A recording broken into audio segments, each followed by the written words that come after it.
Paz, irmãos, graça e a paz do nosso Senhor Jesus Cristo seja com cada um de nós nessa noite, até aqui, pelos louvores e adoração que tivemos, fizemos ao nosso Deus, e também nessa noite, na continuidade da exposição da palavra das Escrituras. Vamos ler Romanos capítulo 1, versículos 18 em diante. As crianças podem ir para as salinhas. Romanos 1, 18 em diante. Ó Deus amado, Deus bendito, Pai de nosso Senhor Jesus Cristo, aqui estamos essa noite reunidos no nome de Jesus para sermos edificados por meio do Senhor mesmo, da Tua santa e bendita palavra, pela manifestação do Espírito Santo com aquele que fala, com aqueles que ouvem. Ó Deus, que o Senhor possa, na leitura da Tua palavra, naquilo que for falado, edificar a cada um de nós para observarmos o nosso viver, observar a nossa conduta e sermos dia a dia cada vez mais semelhantes ao Senhor Jesus Cristo. Nós oramos, ó Deus, em nome de Jesus, que o Teu Espírito Santo nos auxilie nessa noite. Amém. Romanos 1, versículos 18 em diante.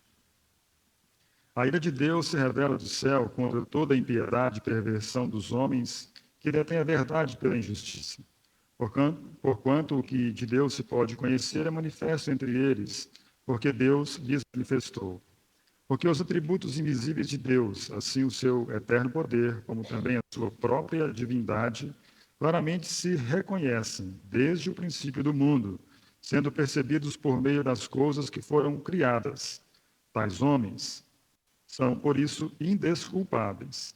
Porquanto, tendo conhecimento de Deus, não o glorificaram como Deus, nem lhe deram graças, antes se tornaram nulos em seus próprios raciocínios, endurecendo-se o coração insensato. Inculcando-se por sábios, tornaram-se loucos e mudaram a glória do Deus incorruptível em semelhança da imagem do homem incorruptível, bem como de aves, quadrúpedes e répteis.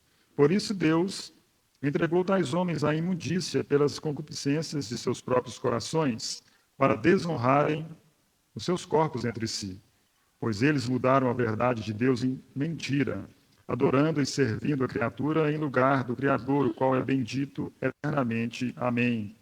Por causa disso, os entregou Deus a paixões infames, porque até as suas mulheres mudaram o modo natural de suas relações íntimas por outro contrário à natureza. Semelhantemente, os homens também, deixando o contato natural da mulher, se inflamaram mutuamente em sua sensualidade, cometendo torpeza homens com homens, e recebendo em si mesmos a merecida punição do seu erro.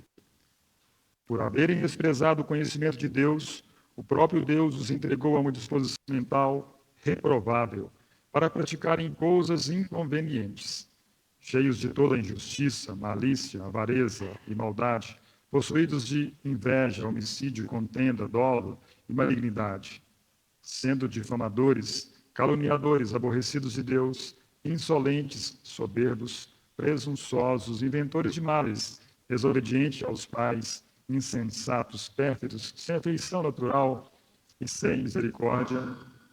Ora, conhecendo eles a sentença de Deus de que são passíveis de morte os que tais coisas praticam, não somente as fazem, mas também aprovam os que assim procedem.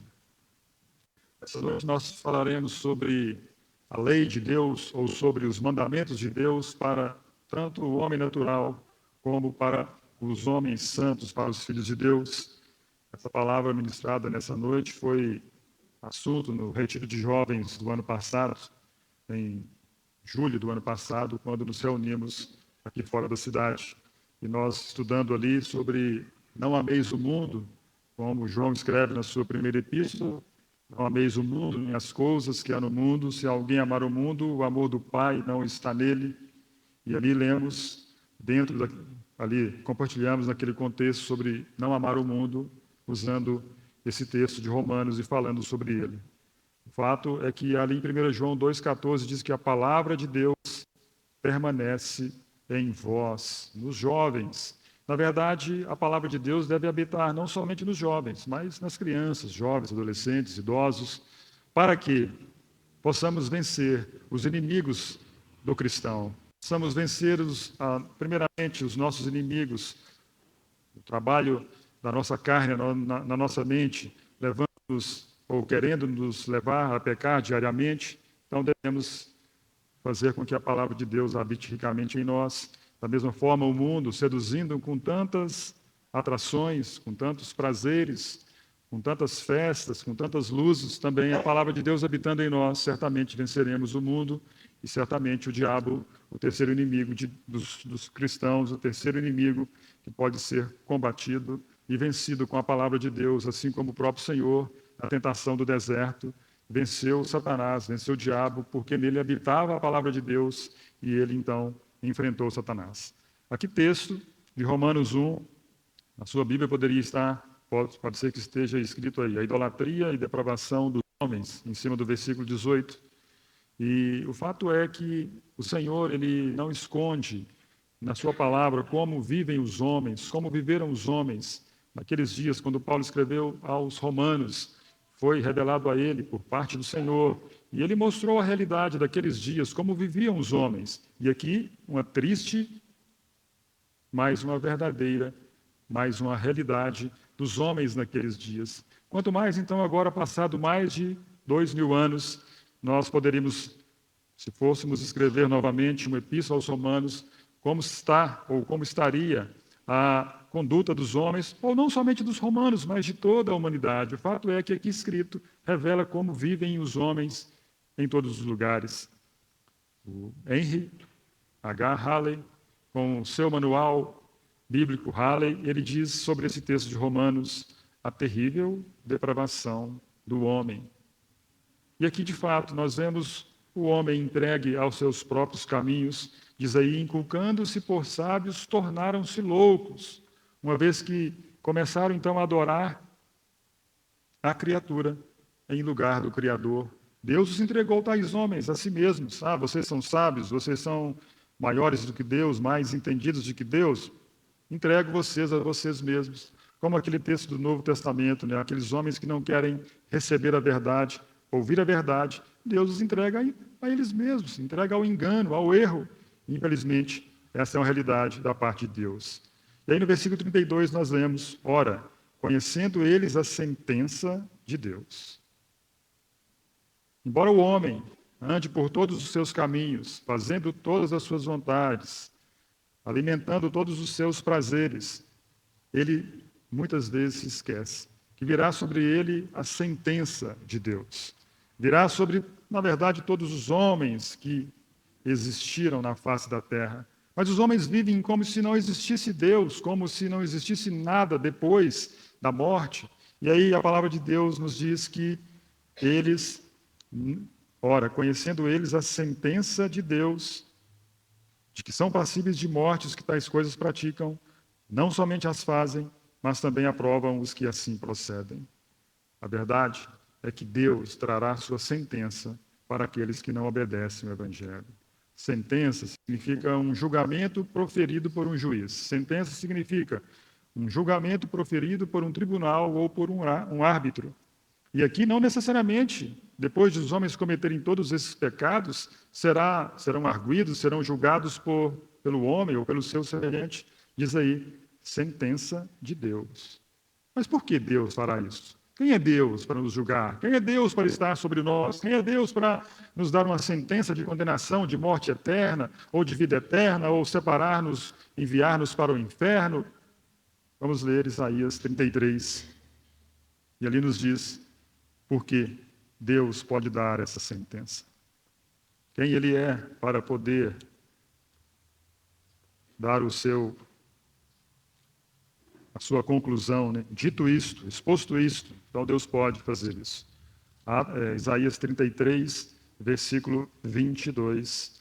Porque o Senhor é o nosso juiz, o Senhor é o nosso legislador, o Senhor é o nosso rei, Ele nos salvará. Então Ele pode dar a sentença, porque a Bíblia diz que Ele é o nosso juiz. O Senhor é o nosso legislador. Além dele ter as suas leis, além dele criar as suas leis, estabelecer as suas ordenanças, os seus decretos, as suas intenções, ele é o juiz. E ele julgará segundo a sua reta justiça, porque ele é santo, santo, santo. Ele é justo, sim, mas ele é santo. Ele é amor, sim, mas ele é justo. Ele vai tratar o homem conforme ele viveu, conforme ele andou neste mundo. Então, irmãos, existem estudos que apontam que a destruição de uma sociedade, a destruição do gênero humano, ela se dá por falta de normas nos relacionamentos humanos.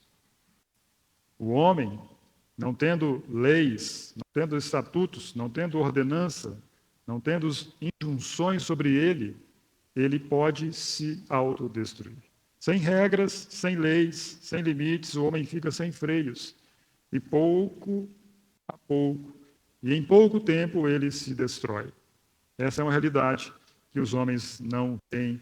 No século XVI, no século XVII, 1588 a 1679, viveu um homem neste mundo chamado Thomas Hobbes, um filósofo inglês, que disse a seguinte frase, que todos nós aqui que passamos pelos estudos ouvimos: o homem é o lobo do homem. Ele era um filósofo que entendia e aderiu ao absolutismo, e no absolutismo o entendimento e o que eles praticavam é que o Estado era soberano sobre a sociedade. Então, na Inglaterra ou nos estados que aderiram ao absolutismo, o Estado dominava, governava, trazia as regras, colocava o povo debaixo daquelas leis, daqueles estatutos, para que o homem vivesse em sociedade, vivesse bem nos seus relacionamentos, soubesse respeitar os direitos dos outros. E a frase que ele disse, o homem é o lobo do homem, significa que o homem é o maior inimigo do próprio homem. É uma metáfora em que se dizia que, indicava que o homem é capaz de grandes atrocidades, de grandes barbaridades contra elementos da sua própria espécie, contra o seu próprio semelhante. E na história secular, não somente naqueles dias, mas em toda a história, na história da humanidade, há registro da destruição de sociedade, de nações, de estados, de impérios, por falta de restrições, por falta de limites, por falta de leis.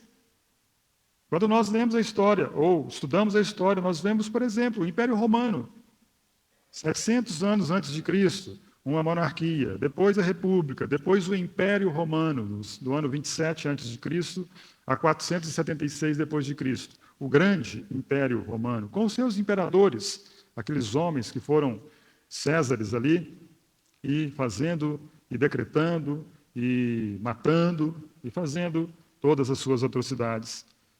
Mas houve o declínio do Império Romano. Houve a queda do Império Romano. E se nós lermos na história secular, nos Atlas da Vida, ou nas... Como é que chamava aqueles livros que tínhamos em casa? Enciclopédia Barça. Lembra de ter na sua casa? Ele nunca abriu, né? Abria só nas fotos de alimentos, aves, mas a história, muitas vezes, nós não líamos. Mas a história secular vai dizer que o fim veio do Império Romano, o enfraquecimento do Império Romano, dito pela história secular, veio por enfraquecimento do poderio militar de Roma. Veio por problemas econômicos, talvez corrupção, instabilidade política, instabilidade social, invasões bárbaras. Mas a verdade, que as enciclopédias não trazem, e que muitas vezes a história secular não traz, é que a verdade é que o Império Romano veio ao fim por causa da imoralidade dos imperadores. Depravação na área, em todas as áreas. Os governantes eram libertinos, a maioria deles, salvo engano, homossexuais, e se banqueteando nos prazeres. Mas a história não conta isso. Enquanto os homens romanos, os soldados romanos, a tropa romana ia para a guerra, ia para os embates para conquistar outros povos, batalhas no campo, os governantes se alegrando com as suas imoralidades nas suas saunas. Falta de regras, falta de leis, falta de cumprimento, na verdade, por parte desses homens. O Império Romano caiu por causa disso. Mas também percebam os países que liberam o uso de drogas. Quantos países no mundo, você lê a história, de repente estavam indo bem a sua sociedade, o relacionamento entre o povo, a conduta do povo, a moral e a ética, mas por um momento, liberaram o uso das drogas. Qual a situação desses países? Países, às vezes, de primeiro mundo, ou de segundo, ou de terceiro mundo, não importam quais, liberaram as drogas. O que aconteceu? Dependente químicos. Problema de saúde pública. Aumento de furtos, aumento de roubos, aumento de assassinatos. Hoje não é diferente. Se nós damos uma volta nessa rua aqui ou próximo da rodoviária, nós vemos muitos deles andando por aí, causando problemas. E o que fazer? Falta. Ou na história secular mostra tudo isso. Também, uma história triste aconteceu no Brasil, 2017, lá no Espírito Santo, no estado do Espírito Santo, em fevereiro de 2017. 21 dias, momentos de terror viveram ali os habitantes do Espírito Santo. 219 mortes, ataques, homicídios, roubos, furtos, tráfico de drogas, tudo porque houve a paralisação da Polícia Militar do Espírito Santo. O homem ficou livre. O homem ficou sem polícia. O homem ficou sem ninguém para o observar. Fez o que quisesse. Quando nós voltamos para as Escrituras, da mesma forma, Israel foi destruído. Ou Israel foi levado cativo, juntamente com Judá, toda a nação, porque não guardaram as leis de Deus. Não observaram os mandamentos de Deus, não guardaram a sua santa e bendita palavra. Então eles foram levados, um para a Síria, outro para a Babilônia, dispersado no mundo. Mas por que leis? Para que leis? Nós estamos em pleno século XXI e você ou alguém vai dizer sobre leis. O homem já foi na Lua, voltou da Lua. O homem está querendo descobrir se tem água em Marte. O homem daqui a uns dias pode dar a volta na Terra, se tiver dinheiro para dar uma volta naquelas naves espaciais. Você vai falar de leis? Mas as leis foram dadas para o bem do homem. A sociedade, ou aqueles que criaram as leis para o bem do homem, para um fim proveitoso do homem. Por exemplo, vejamos no Brasil as leis estabelecidas no Brasil. Nós temos a Constituição, nós temos as leis civis, por exemplo, casamento. Como que se dá o casamento no Brasil observando a lei brasileira? Idade mínima, 18 anos. Sim, por algumas exceções, pode ser feita antes de 18 anos. Mas por que tem que ser 18 anos? É porque a mulher ou o homem tem que ter a formação do seu próprio corpo. Biologicamente falando, não se casa crianças com 6 anos, ou com 10 anos, ou com 14 anos. Não, estabeleceu-se 18 anos para a formação do corpo da mulher, para a formação do corpo do homem, para a formação da maturidade do adolescente, do menino, da menina. Lei para o bem do homem, para a formação intelectual do homem, discernimento da prática de direitos e atos da vida civil. Por isso a lei civil. Por exemplo, também tem o Estatuto da Criança e do Adolescente, ou mesmo a lei civil também rege que, para evitar-se abuso sexual, pedofilia. Então, casa a partir dos 18. Por quê? Pode ser que alguém malicioso, alguém o quê? Aproveitador, alguém pervertido sexual queira casar com uma criança para fazer atos ilícitos, então para evitar também o abuso de crianças, de jovens e adolescentes. Por isso a lei civil. Também, na lei civil, temos direito da propriedade. Para que isso? Para dar direito de posse àqueles que têm direito sobre um bem. Proteger a propriedade imóvel. Evitar que haja invasões, evitar que haja expropriação indevida. Aquilo que é do seu dono vai ser do seu dono. Direito de propriedade. Também temos outras leis para o bem do homem, assim como as civis, como direito de propriedade, temos a lei do trânsito. Por que dirigir após 18 anos? Para a proteção da sociedade como um todo, para o bem da sociedade. A partir dos 18 anos, supõe-se que o jovem ou o condutor tenha juízo, já tenha uma maturidade. Porque também exige-se a Carteira Nacional de Habilitação. Porque se exige que tem que entrar numa escola, centro de treinamento, para a preparação do condutor, da vida do trânsito, para que essa pessoa seja bem preparada para a vida no trânsito. Leis foram dadas humanamente para o homem natural como um todo, para o bem de todos numa sociedade. As leis de trânsito, elas nos dizem que você deve ter ou dirigir em uma via, Alemar, máximo de 110. Estou falando do alemão porque ele tem caminhão. E acredito que ele obedece às leis. A velocidade máxima é 110 km por hora. Por que foi que colocou 110? Certamente estudos foram feitos naquela via ou naquela estrada para que não tenha um acidente se for um limite acima de 110, ou de 130, ou de 160. Não, velocidade máxima.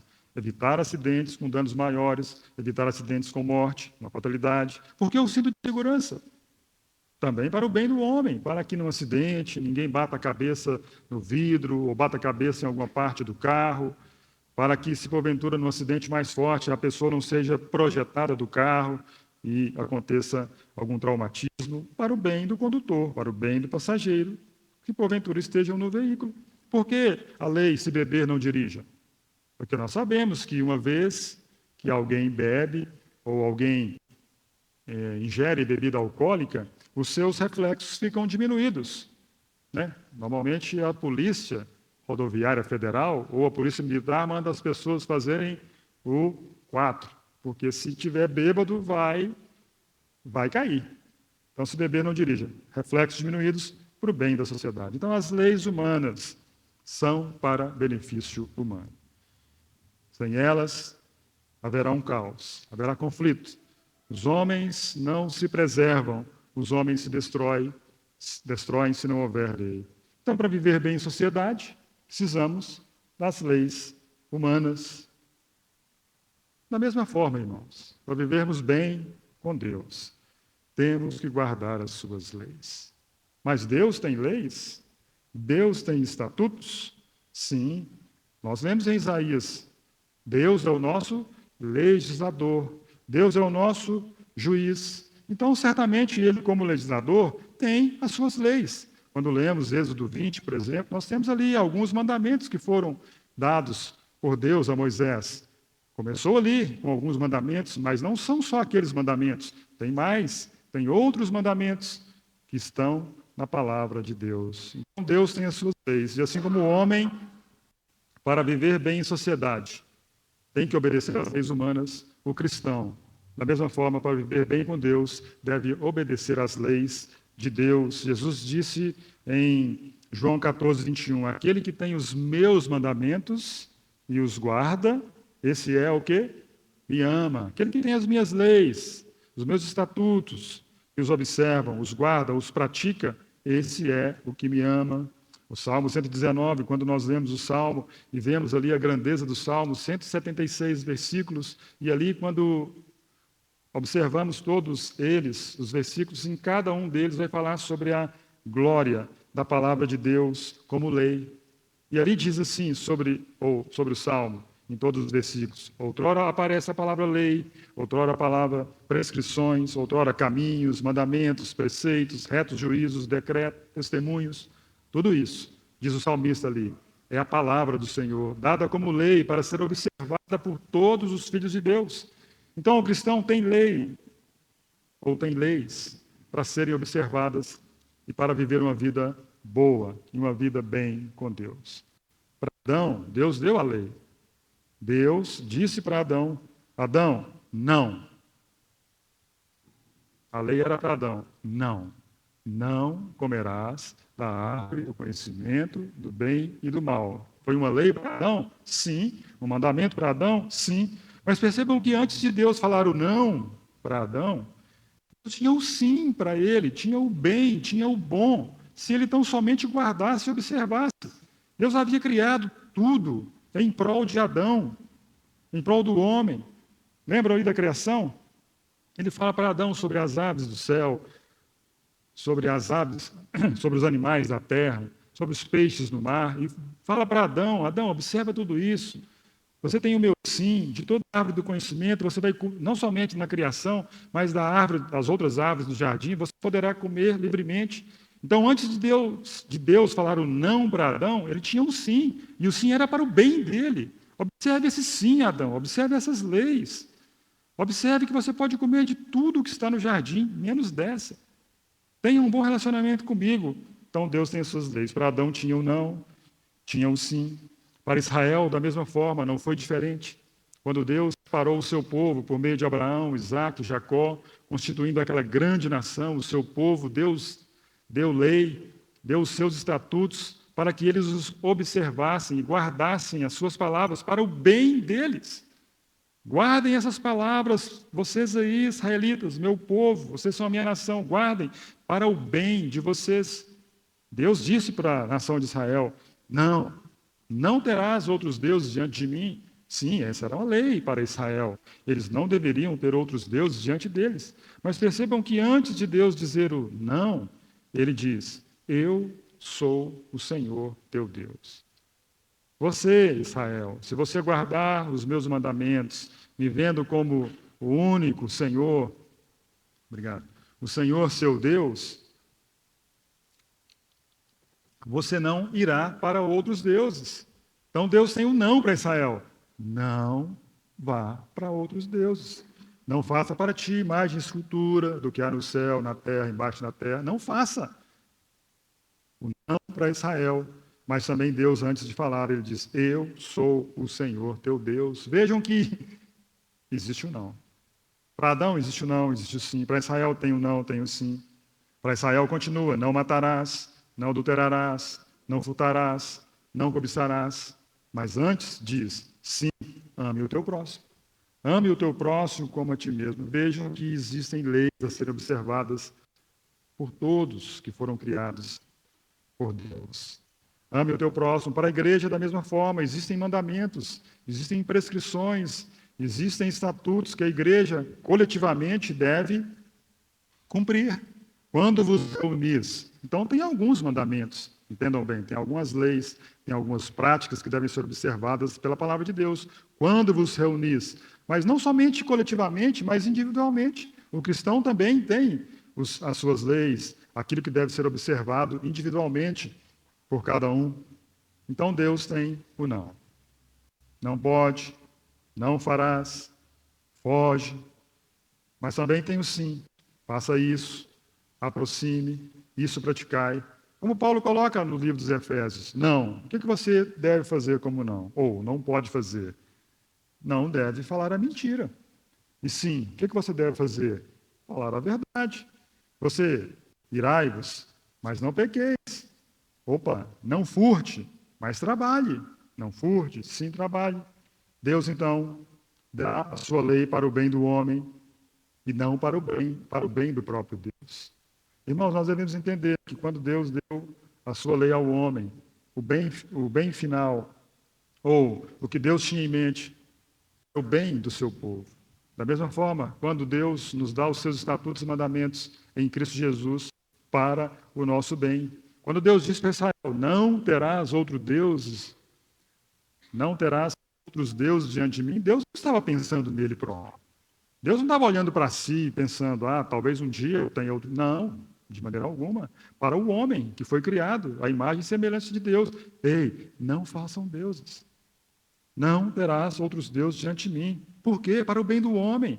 Para que o homem se voltasse para Deus, olhasse para Deus, sabendo que Ele é o único Deus. Por quê?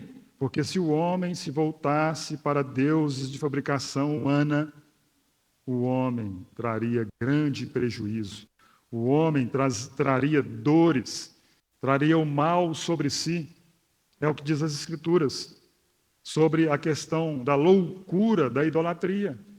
Sobre os homens, como diz Isaías 44, homens criarem deuses de fabricação humana. Ali no Isaías 44 fala sobre essa loucura, ou seja, a perversão da idolatria. Um ferreiro com um martelo faz uma imagem de escultura. Um artífice em madeira, ele pega a plana, ele pega a linha, ele pega o compasso, ele pega a plana e faz um ídolo. Também ele fala sobre o homem que vai para o campo, vê uma árvore, planta a árvore, ele planta uma árvore, depois ela cresce, e dali ele tira uma madeira para fazer um ídolo, loucura da idolatria. Mas não, e ali é muito triste ver, diz assim Isaías 44, no versículo 9. Todos os artífices de imagem de escultura são nada.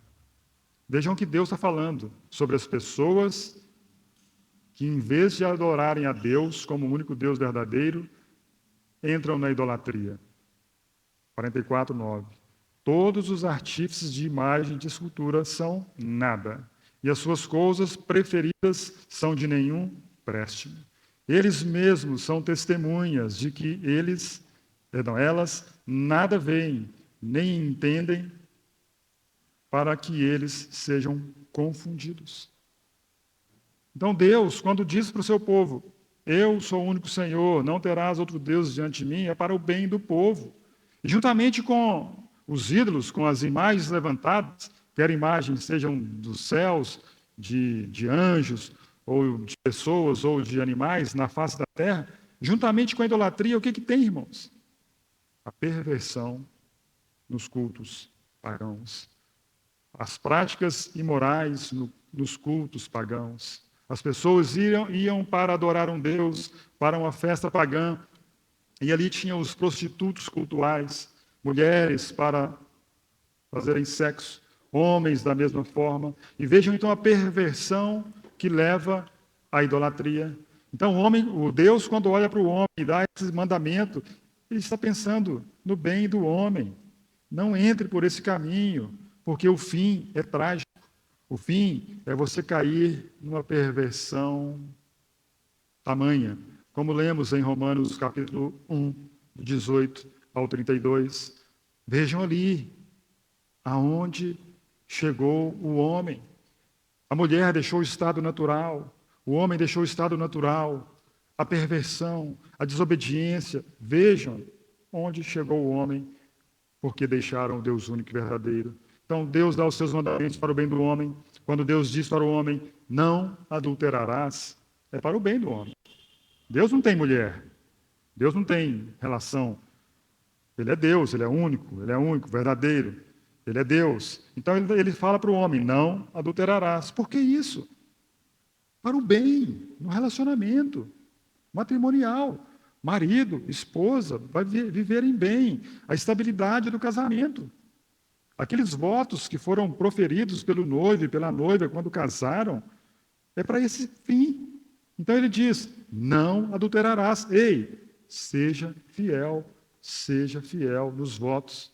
Lá no princípio diz, deixará o homem pai e mãe e unir-se à sua mulher, tornando os dois uma só carne, é para o bem do homem. Porque a Bíblia diz muito claramente, o que adultera com a mulher está fora de si. Somente quem quer arruinar-se que pratica tal coisa. Então vejam que muitas vezes os homens, não obedecendo essa lei de Deus, por exemplo, do matrimônio, na questão de não adulterar, o que acontece muitas vezes? Crimes passionais. Uma mulher mata o marido que traiu, o marido mata a mulher que traiu e mata os que estão envolvidos. Então a lei foi dada para o homem, para o bem do homem, não para o bem de Deus.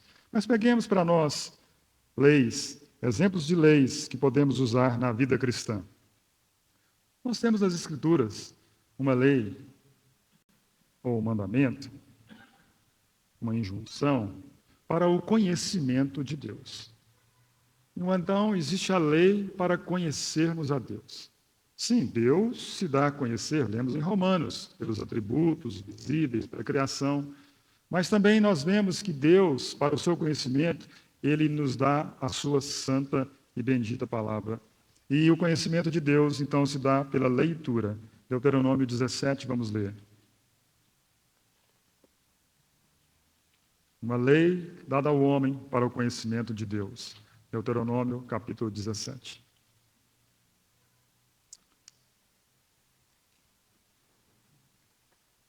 Versículos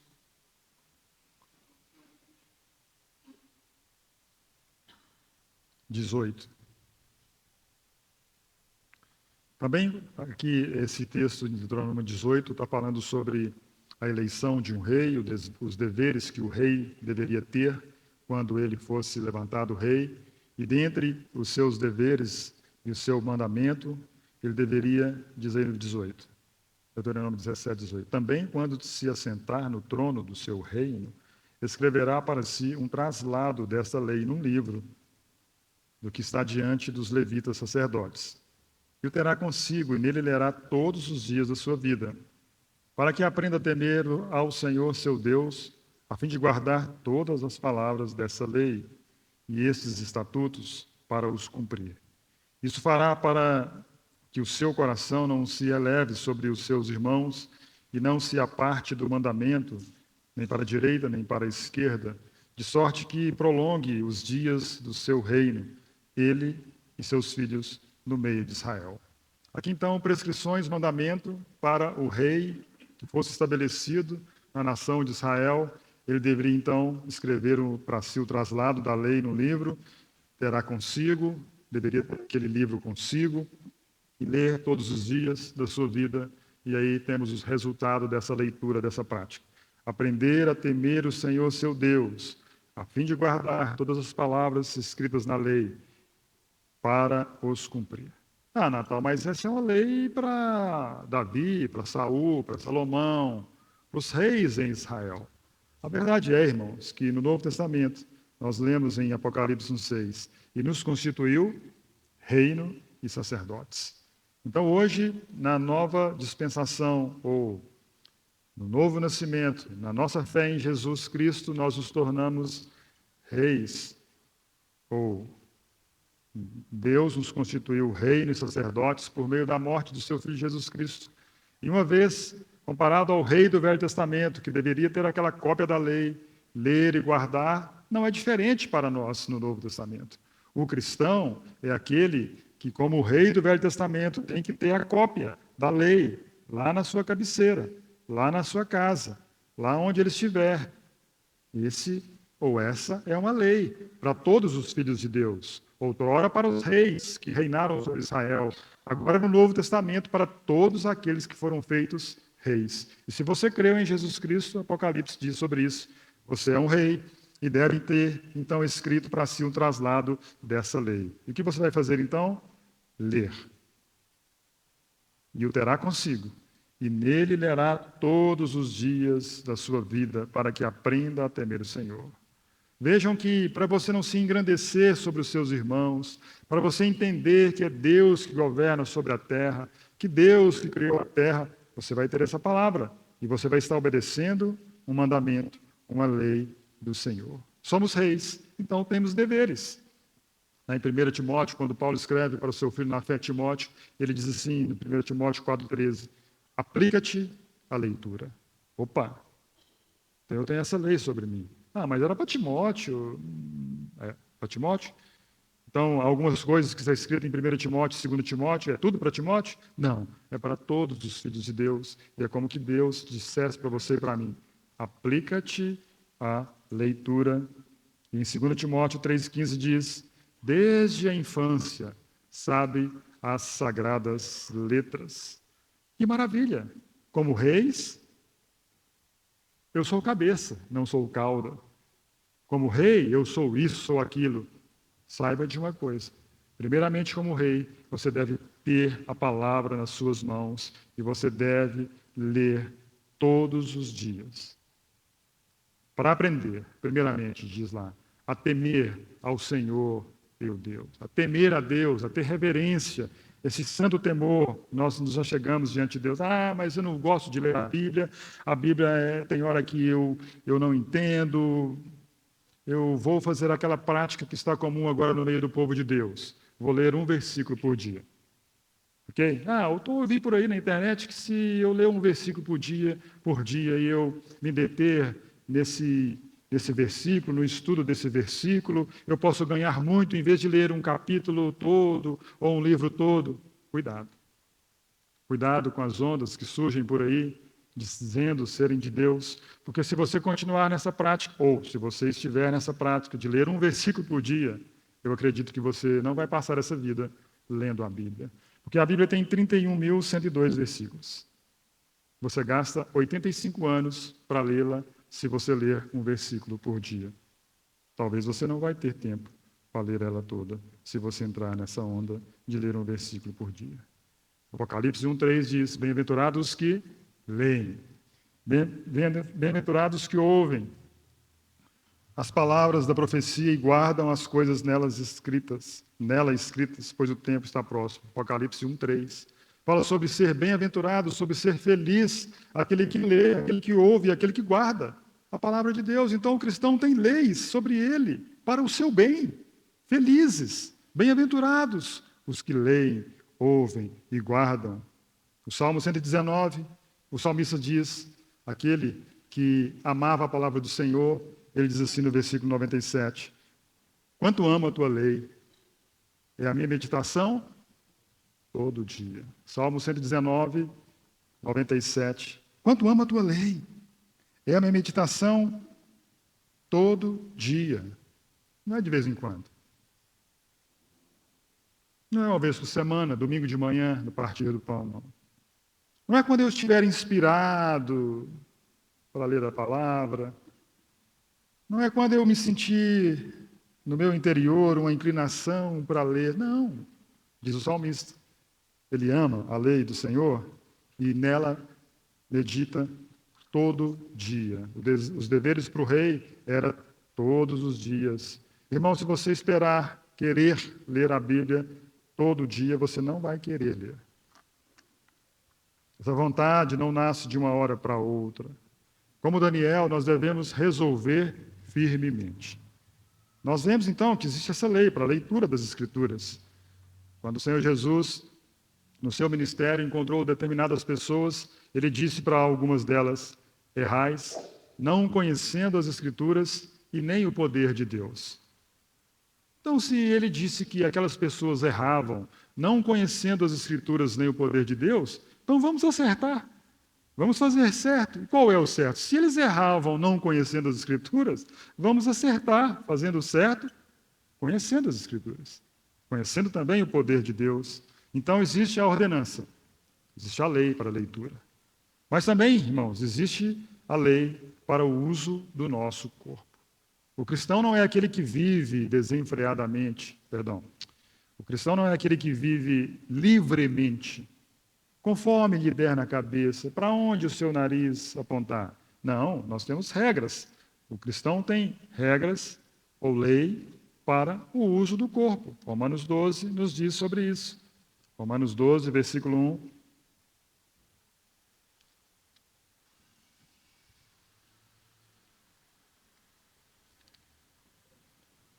Rogo-vos, pois, irmãos, pelas misericórdias de Deus, que apresenteis os vossos corpos por sacrifício vivo, santo e agradável a Deus, que é o vosso culto racional. Opa, então lei. Tem uma lei para o uso do corpo? Como assim? Apresenteis os vossos corpos como por sacrifício vivo, santo e agradável a Deus, que é o vosso culto racional. Então não posso fazer o que eu quero com meu corpo? Não tem uma regra aí hoje? Meu corpo, minha regra? Não. O cristão não. O cristão não tem essa lei sobre ele, meu corpo, minhas regras, não. O cristão tem sobre ele, ofereça o seu corpo por sacrifício vivo, santo e agradável a Deus, que é o vosso culto racional. Quando Paulo escreveu aos Romanos, e essa palavra é muito forte aí, rogo-vos, pois, irmãos, essa palavra significa conjuro-vos, suplico a vocês, imploro a vocês. Paulo estava quase que dando um grito para aqueles romanos: ei, romanos, rogo-vos, façam isso. E ele continua no versículo 2: não vos conformeis com esse século, mas transformai-vos pela renovação da vossa mente, para que experimenteis qual seja a boa, agradável e perfeita vontade de Deus. E não conformar aqui, já sabemos, é não amoldar, não copiar, não imitar, não fazer como o mundo faz. Ah, mas é tão bonito, é tão bacana, é tão legal, a moda do mundo, as coisas do mundo.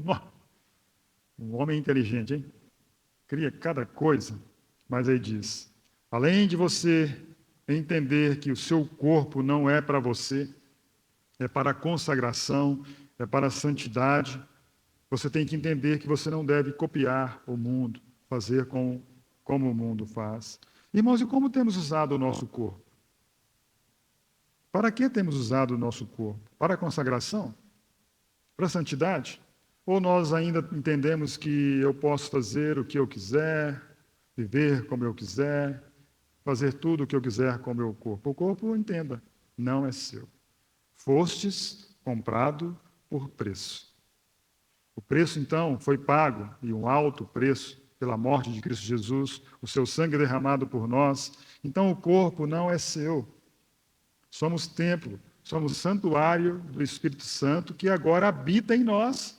E nós, então, não somos livres para fazer do nosso corpo o que quisermos. Então, se o corpo é de Deus, eu posso vestir qualquer roupa, Gerson? Posso vestir de qualquer forma?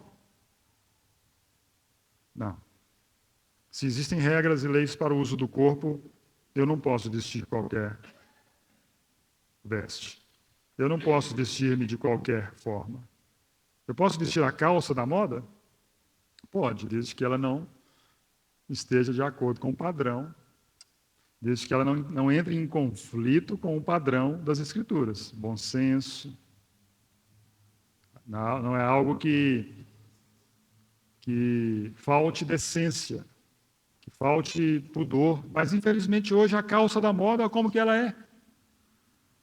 É do bailarino russo Tchaikovsky, eu não sei o nome dele agora, fugiu o nome dele. Bariknikov. É um nome assim. Lembra aquela calça dele? Apertadinha assim, bem apertadinha. Já viu calça de bailarino? Então eu já vesti uma calça de bailarino uma vez. Uma vez eu tive a oportunidade de vestir, mas nada confortável. Mas é que eu estava num ambiente também teatral, né? Então, entendam bem, não que eu saí por aí com a calça de bailarino. Vamos colocar as coisas no devido contexto. Mas foi só uma vez também, graças a Deus não deu certo. Não continuei na prática da arte de ser bailarino. Não dava certo comigo mesmo. Mas, né, então nós podemos vestir a calça da moda? Não podemos. Não, nós não podemos. O corte de cabelo da moda? Eu e Samuel nem tanto. Mas alguns aqueles que têm os cabelos bonitos, cheios aí na cabeça. O corte de cabelo da moda. Aí aparece lá na Europa, no campeonato da Champions League, alguém famoso, que faz gol de todo jeito, e ele vai no seu cabeleireiro e fala assim, olha, o negócio é o seguinte, eu quero que você faça assim, assim e assado. E esse jogador, a gente não sabe o que ele é, em que ele crê, se ele é ateu, se ele é budista, se ele acredita em Maomé, mas o fato é que ele lança uma moda lá na Europa e aqui no barbeiro da Espírito Santo já tem um jovem falando assim, eu quero cabelo que nem o... Mas é isso? Percebam que estou dando exemplos fáceis de entendermos, porque o corpo não é nosso. Nós podemos frequentar as mesmas festas do mundo. Nós podemos frequentar os mesmos shows que o mundo. Nós podemos ouvir as mesmas músicas, uma vez que o corpo não pertence a nós. E se o corpo não pertence a nós, o que acontece é que os ouvidos não são nossos, as mãos não são nossas, os pés não são nossos, até o estômago não é nosso. Mas alguém diz, precisamos ser igual ao mundo, para ganhar o mundo para Cristo. Se eu for uma pessoa diferente demais do mundo, ele não vai querer vir para Cristo. Você quer ser igual? Você quer ser igual para atrair? Eu tenho uma triste notícia para você. Se você não for diferente, cuidado que você nem nasceu de novo, porque você tem que ser diferente. Vós sois o sal da terra, vós sois a luz do mundo. Vocês não são como os gentios. Os gentios, aqueles que não conhecem a Deus, vocês não são iguais a eles. Eles andam preocupados com comer, beber, vestir. Não, vocês são diferentes. Vocês têm um Pai celestial no céu. Vocês vão orar a esse Pai celestial no céu e Ele vai suprir não somente as coisas que vocês precisam, até as outras coisas. Buscai, pois, em primeiro lugar o seu reino e a sua justiça e as demais coisas vos serão acrescentadas. Mas alguém continua dizendo, precisamos ser igual ao mundo, para ganhar o mundo para Cristo. Eu vou contar uma história para vocês que aconteceu na Segunda Grande Guerra Mundial, de alguns que entenderam que se de repente eles fossem iguais ao mundo, iguais às pessoas que estavam na Grande Guerra, que eles poderiam atraí-las para Cristo. Isso aconteceu que alguns padres católicos romanos, vendo alguns soldados refugiados no período de guerra, observando as suas práticas, e eles disseram: vamos ser igual a eles. Quem sabe nós os conseguimos atrair para Cristo. Então observaram que aqueles soldados na guerra e aqueles refugiados fumavam. Vamos fumar. E observavam que aqueles soldados, aqueles refugiados bebiam. Vamos beber. E observaram que aqueles refugiados e soldados também ouviam músicas seculares da época. Vamos fazer também. E o que aconteceu? Nada. O que você viu depois foram padres com problemas porque fumavam e padres, muitas vezes, com problemas alcoólicos. Não é ser igual para atrair, é ser diferente. O mundo é luz, o mundo é trevas, nós somos luz, nós somos o bom perfume de Cristo, não é ser igual, é ser diferente. Citamos domingo passado agora para os jovens. Está faltando hoje em dia, mas se existe, vocês me corrijam. Na minha época, quando muitos se convertiam, diziam assim: lá vem o irmão. Você já ouviu isso recentemente? Alguém fala assim: lá vem o irmão, lá vem a irmã, lá vem o aleluia, lá vem o Zé da capa preta, chamavam isso aqui de desodorante de crente. Lá vem aquele puritano, lá vem o aleluia, lá vem aquele que segue Jesus. Isso tem que voltar. Porque essa é a diferença do cristão e do mundano. Fazer a diferença no meio em que vive. Se o mundo está se perdendo, nós devemos ainda permanecer como o sal da terra, sermos diferentes. Martin Lloyd-Jones diz o seguinte: a igreja tem o maior meio de evangelismo para atrair o mundo. Qual é o meio? O testemunho. Mas onde está o testemunho? Onde estão aqueles homens que agora têm que guardar as leis do Senhor, as leis da leitura da palavra, as leis do uso do corpo, como usamos o corpo? Vejam que hoje, praticamente, aquele texto de Tiago, onde ele também grita para quem ele escreveu: infiéis, não compreendeis que a amizade do mundo é inimiga de Deus? Aquele, pois, que quiser ser amigo do mundo, constitui-se inimigo de Deus. Mas as pessoas, muitas vezes, hoje, cristãos, eles querem andar de mãos dadas com o mundo. E Tiago grita: infiéis, adúlteros, não vão, não façam. Israel é diferente das demais nações. O povo de Deus no Velho Testamento tem que ser diferente das demais nações. A adoração é diferente. O povo é diferente. As práticas são diferentes. As leis são diferentes. As vestes são diferentes. Costumes diferentes. Nós temos então, e citamos, as vestes do povo de Deus. Vamos ler 1 Timóteo 2,9.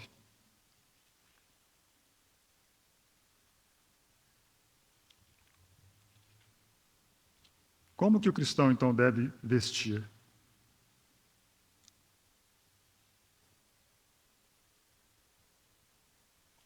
Primeira Timóteo 2,9.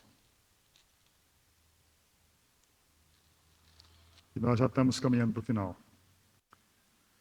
Da mesma sorte que as mulheres em traje decente se ataviem com modéstia e bom senso, não com cabeleira frisada e com ouro, ou pérolas, ou vestuário dispendioso, porém com boas obras, como é próprio às mulheres que professam ser piedosas.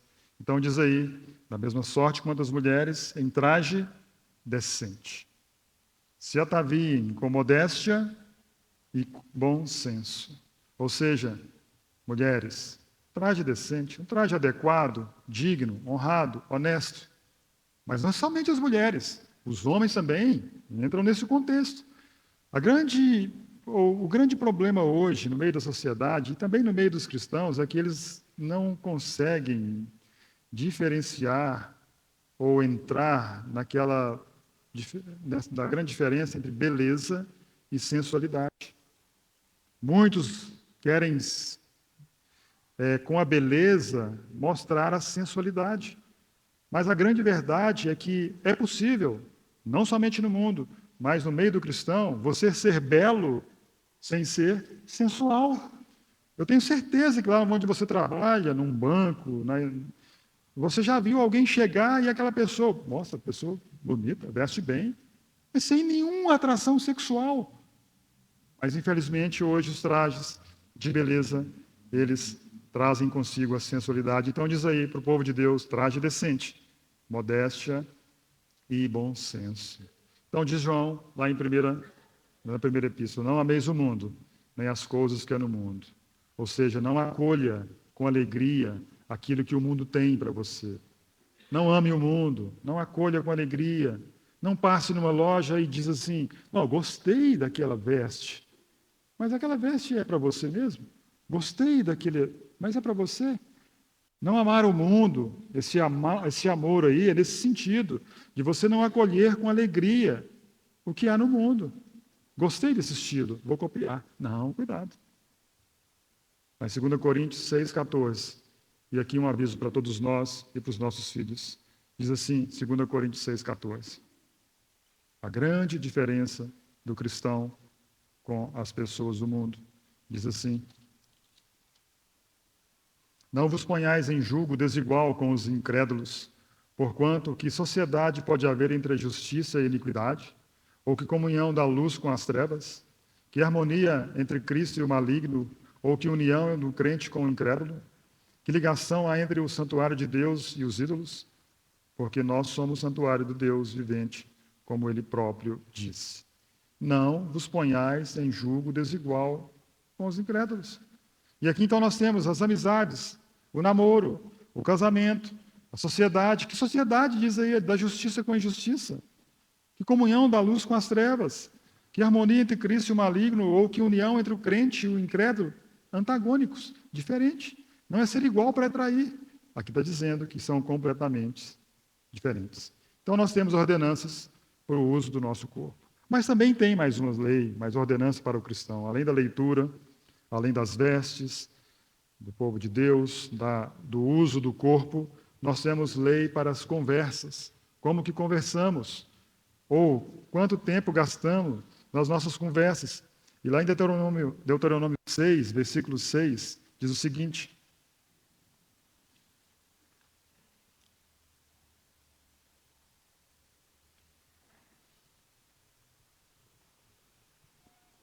qual era a conversa que deveria ter no meio do povo de Deus,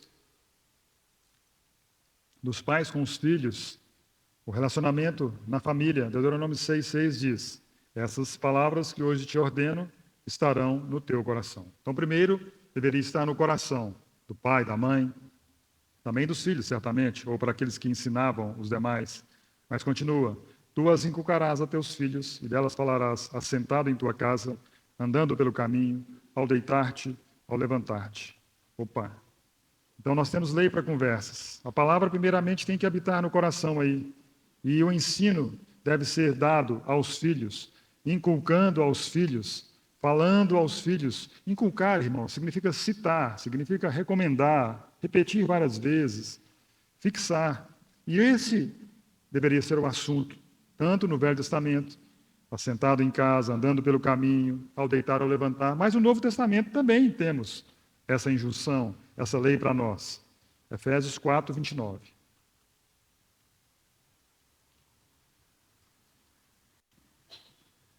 Diz a respeito das nossas conversas, ou lei para as nossas conversas, diz assim, Efésios 4, 29. Não saia da vossa boca nenhuma palavra torpe, e sim unicamente a que for boa para edificação, conforme a necessidade, e assim transmita graça aos que ouvem. Opa! Não pode ter, então, no meio do cristão, palavras torpes, ou seja, sem pudor, obscenas, indecentes, mas sim, ao contrário, palavras boas para edificação. E para essa boa edificação, ou palavras que saem dos nossos lábios, que são boas para edificação, irmãos, é o que foi lido lá em Deuteronômio. Mas a linguagem do Novo Testamento é: habite em vós ricamente a palavra de Cristo. Lei para as nossas conversas. Colossenses 4, 6 diz: a vossa palavra seja sempre agradável, temperada com sal, para saberdes como deveis responder a cada um. Opa, que tipo de palavra então tem que ser? Uma palavra temperada com sal. Mas o que temos falado sobre política? Traz edificação? Não traz graça nem edificação. Piadas? Chocarrices, ou seja, um gracejo pesado? Palavras vãs? Fofocas? E como você tem estado também nas redes sociais, as suas conversas nas redes sociais? O que você curte? O que você posta? Quais são os seus comentários? Quem você segue? Quem você admira? Quem você imita? Tudo isso faz parte dessas leis que devemos observar. Irmãos, então, sobre a lei de Deus, a palavra nos diz que a lei de Deus é perfeita.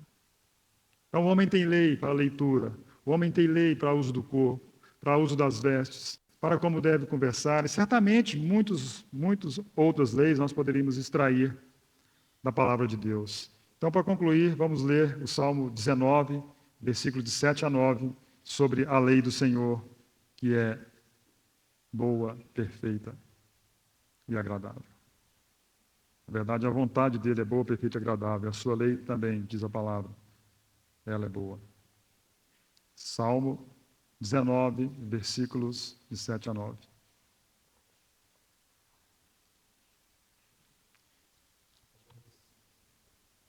Diz assim a palavra de Deus: a lei do Senhor é perfeita, restaura a alma.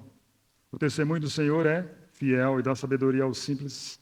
Os preceitos do Senhor são retos e alegram o coração. O mandamento do Senhor é puro, ilumina os olhos. O temor do Senhor é límpido e permanece para sempre. Os juízos do Senhor são verdadeiros e todos igualmente justos. Então a palavra diz aí, a lei do Senhor é perfeita. E vejam os resultados que a obediência da lei, ou a lei do Senhor, os cristãos guardando a sua lei, vejam os resultados. Sabedoria ao simples, alegria ao coração, iluminação dos olhos, ela permanece para sempre, seus juízos são totalmente justos, igualmente justos. Então, a nossa ação deveria ser aquela do salmista do Salmo 119, que diz no versículo 18: desvenda os meus olhos para que eu contemple as maravilhas da sua lei. Irmãos, de tudo isso que nós dissemos, a suma é, como diz as Escrituras, de tudo que você tem ouvido, o resumo é: teme a Deus e guarda os seus mandamentos. Guarda a lei de Deus, porque isso é um dever de todo homem. O próprio Senhor Jesus, o grande exemplo de Deus, ele disse no seu ministério, na sua vida, quando ensinando no Sermão do Monte: não vim revogar a lei, vim para cumpri-la. E hoje ele habita em nós e nos dá condições de guardarmos a palavra dele, a lei do Deus dele no nosso coração. Amém? Vamos orar. Bondoso Deus, amado Pai, te agradecemos pela tua santa e bendita palavra. Lâmpada para os nossos pés, luz para os nossos caminhos.